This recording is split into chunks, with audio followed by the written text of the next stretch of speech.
na bila shaka Dr. Said na Sheikh Al-Ghazali anaenda kukuendelea kukuchambulia namna ambavyo utaweza kuona na kuna madhara na hatari za uchawi huu, uchawi wa maradhi. Namna gani watu hupatwa maradhi, lakini hupata maradhi na vyanzo vya maradhi haya yanakuwa ni uchawi. Hapa Sheikh, kabla ya kwenda nalo swali la msingi. Kuna namna ambavyo watu wanaripoti kuumwa maradhi na wanakwenda hospitali, wanapima lakini hawaonekani kukutwa na maradhi. Lakini wapo ambao pia wanaumwa maradhi, wanapima wanakutwa na maradhi kweli, lakini kila kitumia dawa mapambano wake anakuwa ni mkubwa, wanashindwa kufikia tamati ya kumaliza maradhi yale. Nini kinaweza kikawa katikati katika haya maradhi? Bila shaka kutakuwa na sihr. Na ndio maana tukasema taarifu ya sihrul maradhi ni nini? Huwa naw'un min as-sihri alladhi yaqumu fihi al-jinniyu as-sari'u bit-ta'thiri ala markazi min marakizi al-mukhi kas-sam'i au al-basari au al-ihsan. Uchawi unaweza kuleta madhara katika sehemu ya ubongo wa mwanadamu, katika markaz, kituo miongoni mwa vile vituo 14 vinavyopatikana katika ubongo wa mwanadamu. Katika hali za namna hiyo, kasami, kama jinsi ambavyo aina ya shaitani huyu ambaye anatumiwa na wachawi katika kuleta madhara katika afya na maisha ya binadamu, anaweza kuingia katika mwili wa mwanadamu akaenda kukaa katika sehemu inaitwa markazu sam'i, inayopatikana katika dimaghi, katika ubongo wa mwanadamu. Hapo sasa atakwenda kuleta madhara, fayasiru summa. Hapa sasa utaona yule mwanadamu alikuwa anasikia vizuri, lakini ghafla anapoteza usikivu wake, anakuwa hasikii tena. Hizi ni athari miongoni mwa athari za kisihri, ndio mtu anakuwa kiziwi maskini, na wakati hakuwa hivyo. Hii ni moja katika hatari za uchawi huu. Awil basari, au kadhalika uchawi huu unaweza ukaenda kukaa katika sehemu ya markazul basari, sehemu ambayo inapatikana katika ubongo wa mwanadamu, inayoshughulika na masala ya kuona. Akishafika pale huleta madhara, na hivyo kumfanya mwanadamu anakosa au anapoteza uoni wake, au anaweza akawa hata kipofu kabisa katika hali za namna hii. Huyu ndio katika baadhi ya nyakati anakwenda kufanywa vipimo hospitalini, anaambiwa markazul as-sam'i, sehemu ile ya kusikia inaonekana haina tatizo na masikio yake yote yako safi kabisa. Lakini kadhalika na markazul basar ambayo inapatikana katika ubongo, nayo inafanywa vipimo, inaonekana iko safi, haina tatizo kabisa, lakini mtu hasikii na mwingine kapoteza uoni wake katika hali hiyo. Ndio sihri.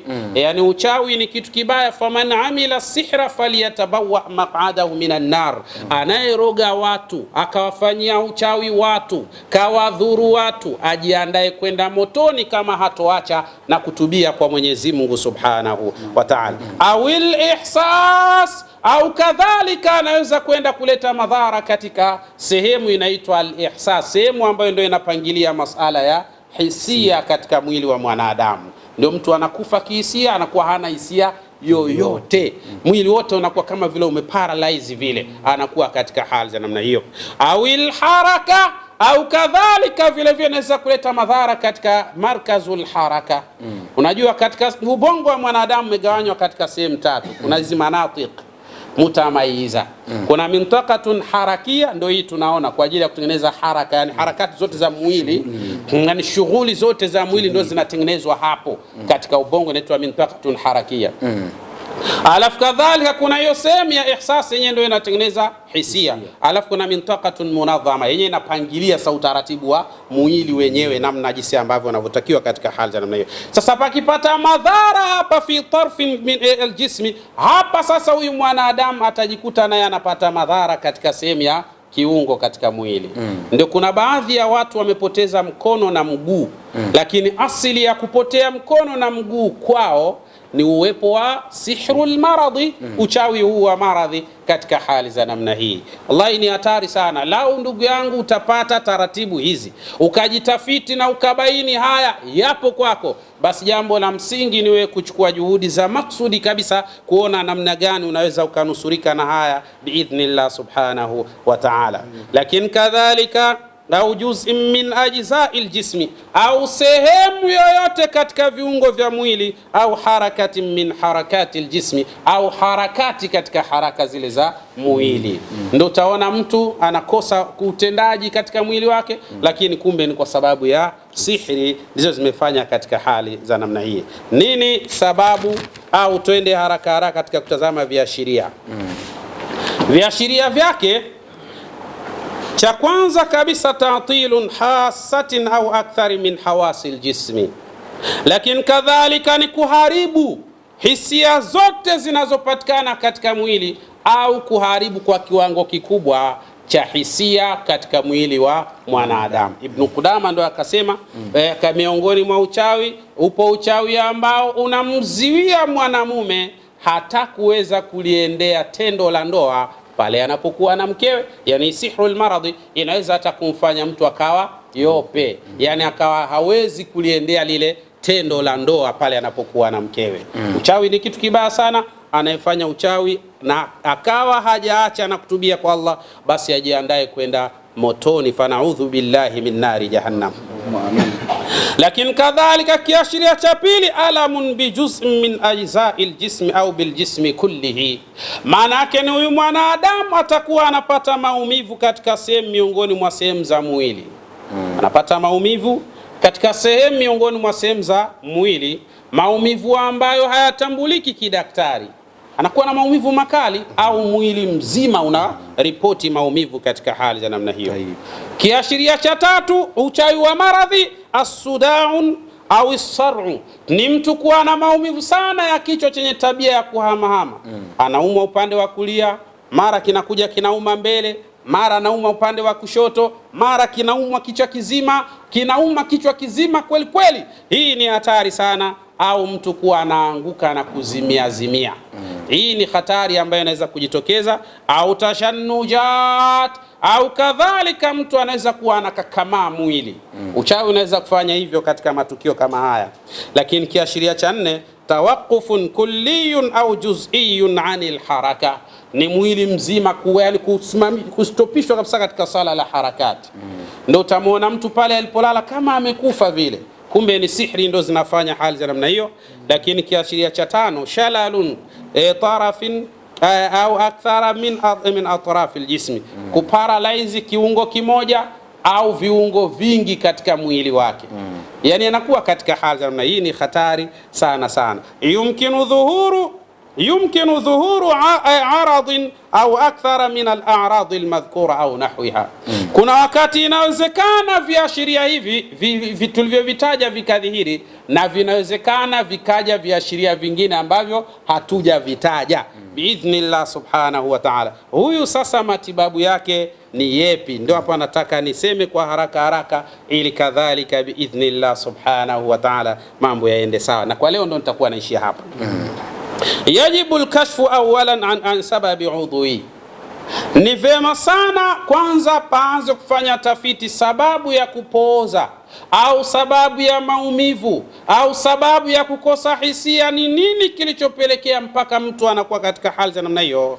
Au nafsili almaradhi, au sababu za kisaikolojia zichunguzwe kwanza kwa huyu mgonjwa, au asabi, au za kimisuli kwa huyu mgonjwa. Fa in wajada au fa in wujida wa illa fasababu ghaliba alhasad, ikipatikana basi tunajua sasa sababu yake ni kadha. Na kama sababu hakuna, ndo yale uliyosema, watu wanafanya vipimo alafu havionyeshi nini tatizo. Fasababu ghaliban, kwa mazingira hayo sababu itakuwa ni alhasadu, itakuwa ni hasadi, wal ainu, na itakuwa ni vijicho, au ilmasu, au miguso ya kishetani, au sihru, au itakuwa ni machawi. Hiyo ndio sababu, yani ndio itakuwa sababu hiyo. Kama vyombo vya kidaktari havijabaini tatizo ni nini, basi hili ndio tatizo linalokusumbua ewe ndugu yangu hapo ulipo biidhnillah. Fa in kana sababu huwa almasu, ikiwa sababu inatokana na miguso ya kishetani, au sihru, au inatokana na uchawi, yuqra'u alayhi ar-ruqya, usomwa visomo maalumu vinavyokwenda sambamba na aina ya uchawi huu unaoitwa Sihrul Maradhi, ambao visomo vyake ni tofauti na visomo vya sihru taatili zawaji, ambao visomo vyake ni tofauti na sihrul hawatifi. Tofauti sana ipo hapo katika hali za namna hiyo.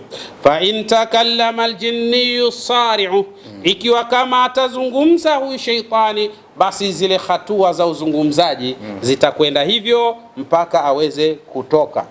Bila shaka kwa wale ambao tayari wana madhara tokanayo na uchawi wa aina mbalimbali, nadhani sasa bila shaka umepata fursa ya kuweza kujikagua, kujitathmini hapo ulipo, ili kuweza kujinasua dhidi ya balaa zito tokanalo na uchawi za aina mbalimbali. Lakini pia bila kusahau tumeweza kuona na ambavyo mwanadamu anaweza kuitibia tezi dume bila ya upasuaji na akawa imara kabisa. Bila kusahau mwanamume kwa imara ni kuipata tu mkono wa Idi bila kumwacha pia nyuma bwana Ar-Ramadi kwa ajili ya macho yetu. Macho ndiyo dhahabu ambayo unaweza ukaisema haina mfano wake, kwa sababu ladha ni uono unachokiona na unachokisikia pia. Wakati mwingine kama inawezekana kuonekana kionekane, ndio ladha ya macho, lakini usipoona unaweza ukajiona ni mtu mmoja dhaifu sana sana. Linda macho yako uweze kuwa imara, lakini pia linda macho yako yaweze kuwa salama, ili kuweza kufanya kheri ziweze kupatikana. Na yote kwa yote, kumbuka tunapatikana Mbagala Kizuiani, barabara kuelekea jeshini, kila siku kuanzia majira ya saa 2 asubuhi mpaka saa 10 jioni. Hivyo unaweza kuwasiliana nasi kupitia namba 0748 86 97 33 au 0659 86 97 34. Tupigie sasa ili kupata maelekezo yaliyokuwa bora kabisa. Idhnillah subhanahu, tunaamini kheri nyingi zitapatikana. Wasiliana nasi kupata yaliyokuwa bora idhnillah subhanahu wa ta'ala. Assalamu alaykum wa rahmatullahi wa barakatuh. Wa alaykum salam.